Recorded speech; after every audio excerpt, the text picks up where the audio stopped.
थोड़ा रुको, अभी बोलोगे अरे बाप रे। अब तक बस बैठा था बस शांत में, काम किए जा रहा था बस एकांत में, पर आने वाले बेटा ये जो 5 मिनट अब करूंगा बस तांडव नाच में। नमस्ते दोस्तों, मैं काफिर आप सबका स्वागत करती हूँ अपने YouTube चैनल काफिर की दुनिया में। दोस्तों, आज हम बात करेंगे ऐसे रिलीजन की जो कहने को तो शांति प्रिय मज़हब है, बट उसकी पूरी हिस्ट्री में कहीं शांति का नाम और निशान नहीं मिलता। इतने में तो आप समझ ही गए होंगे कि आज हम बात करने जा रहे हैं इस्लाम की। चलिए शुरू करते हैं। वैसे तो मज़हब पे सवाल उठाना गलत होगा, वो क्या कहते हैं दोज़ख की आग में जलना होगा, लेकिन फिर मुझे याद आया कि मैं तो काफिर हूँ और ये तो मुझे वैसे भी मिलेगी ही। यहाँ मैं एक बात आपको साफ कर दूँ, मेरा मकसद किसी की आस्था को हर्ट करना नहीं, अपितु सच्चाई लोगों के सामने लाना है। वैसे अल्लाह तो बड़ा बख्शने वाला मेहरबान है, तो उम्मीद करूँगी कि मुझे भी वो इस गुस्ताखी के लिए बख्श दे। तो चलिए जानते हैं सबसे पहले अल्लाह के बारे में। जैसा कि सूरह 6 और 57 इस बात को साफ और यकीनी तौर पे कहते हैं कि अल्लाह ही सबसे शक्तिशाली, सबसे रहम दिल है और उसी ने ये पूरी कायनात बनाई है। और यहाँ ये भी कहा गया है कि बिना अल्लाह की मर्ज़ी के एक पत्ता भी शाख से नहीं हिलता। तो जो भी होता है वो अल्लाह की मर्ज़ी से होता है और अल्लाह की वजह से ही होता है। सूरह 2.255 में साफ कहा गया है कि अल्लाह ही है जिसने सब कुछ बनाया है और जो कुछ भी इस दुनिया में है वो सिर्फ अल्लाह की ही देन है। सूरह 31.27 में कुरान में फरमाया जाता है कि अगर सारे पेड़ों को पेन और सारे पानी को इंक बना दो तो भी अल्लाह की महानता लिख नहीं पाओगे, वो इतना महान है। 35.1 में साफ हो जाता है कि अल्लाह की ही तारीफ़ होनी चाहिए ये कायनात बनाने के लिए और अपने फरिश्ते भेजने के लिए। सूरह 65.12 में भी यही कहा गया है कि अल्लाह ही सब चीज़ों को बनाने वाला है और हर एक बात का उसे ही इल्म है। सूरह 6.165 ही को देख लें, यहाँ भी अल्लाह को महान और बख्शने वाला बताया गया है। अब इन सब आयत से तो यही लगता है कि अल्लाह बहुत रहमदिल है जो सबकी गलतियों को माफ़ कर इंसानियत का पाठ पढ़ाता है। हाय मेरा अल्लाह। Wait a minute. अल्लाह रहमदिल है? क्या सच में अल्लाह बख्शने वाला है? अगर आप ये सवाल सोच रहे हैं तो इसका जवाब हाँ है। वो बात अलग है कि अल्लाह ने नबी को सिर्फ मुस्लिम के लिए ही दुआ मांगने की कहा था। क्या आपको यकीन नहीं होता? तो चलिए जानते हैं कुछ ऐसी ही बातें और साबित करते हैं खुद मोहम्मद की ज़ुबानी। तो ये बात उस वक्त की है जब आमना की मौत के 50 साल बाद जब मोहम्मद मक्का जीत चुके थे, तब वो मक्का मदीना के बीच स्थित आबा नामक जगह पर अपनी माँ के कब्र पर गए और रोने लगे और उनसे अपने साथी को भी बताया कि ये मेरी माँ की कब्र है, अल्लाह ने मुझे यहाँ आने की इजाज़त दी है। मैंने उसके लिए दुआ करनी चाहिए लेकिन उसने मंजूर नहीं किया, तो मैंने माँ की याद को याद किया और उनकी यादों में डूब गया और रोने लगा। नहीं, ये नहीं हो सकता, अल्लाह तो रहमदिल है, तो फिर आखिर वो कैसे एक बेटे को अपनी माँ के लिए दुआ मांगने से रोक सकता है? नहीं, ये नहीं हो सकता, अल्लाह तो रहमदिल है। ज़रूर मोहम्मद की माँ ने ही कोई पाप किया होगा जो उसे इतनी बड़ी सज़ा दी अल्लाह ने कि उसका खुद का बेटा जो कि नबी है वो अपनी ही माँ के लिए दुआ ही मांग सकता था। बहुत बड़ी पापी होगी वो। अब आगे हिस्ट्री को टटोलते हैं, शायद अब ऐसा आगे कुछ ना मिले। Wait a minute.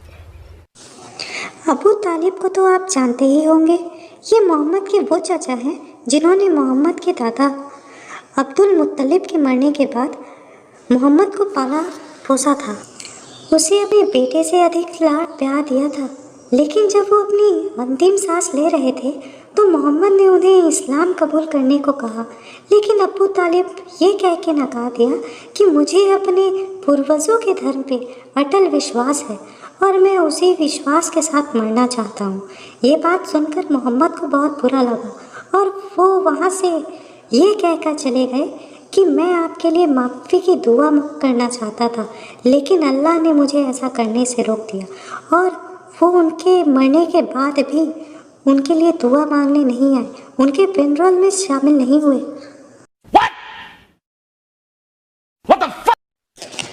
क्या फिर अल्लाह ने रोक दिया? अब क्यों? चलो, माँ के केस में तो ये था कि मोहम्मद को अमीना ने छोड़ दिया था जब वो मात्र 6 महीने के थे, शायद इसलिए उन्हें सज़ा मिली। लेकिन अबू तालिब को किस बात की सज़ा मिली? वो तो चट्टान की तरह मोहम्मद के साथ खड़े रहे और उसके सभी विरोधियों से लड़ते रहे। तो क्या अल्लाह सिर्फ मुस्लिम का ही है, पूरी मानव जाति के लिए नहीं? बट ये मुस्लिम तो बोलते हैं कि अल्लाह तो सबके लिए है। अब सच क्या है?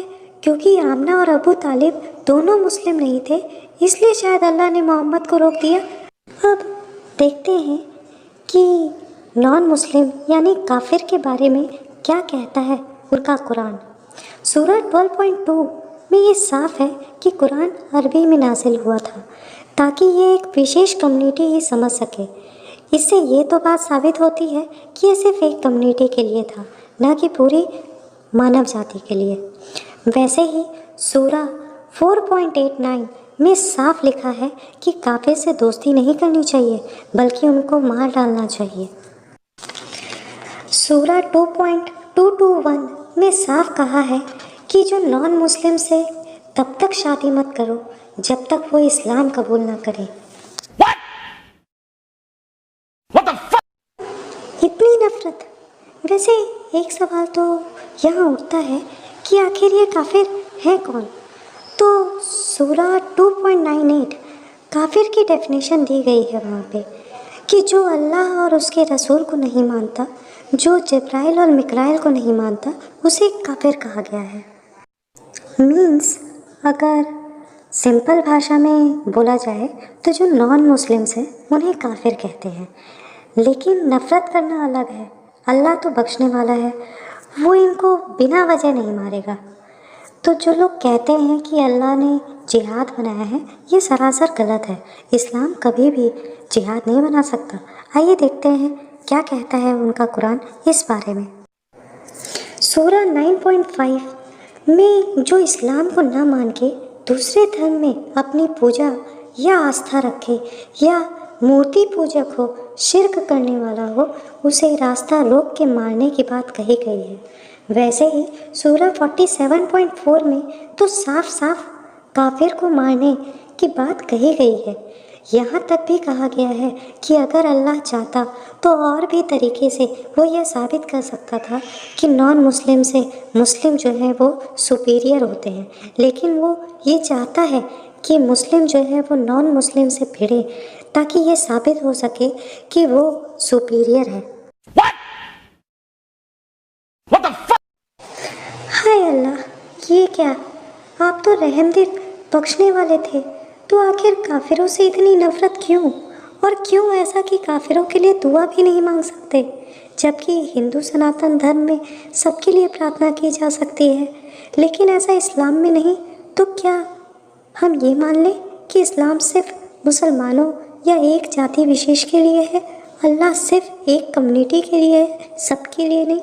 और ये कैसे ना माने कि इस्लाम नफरत करना नहीं सिखाता?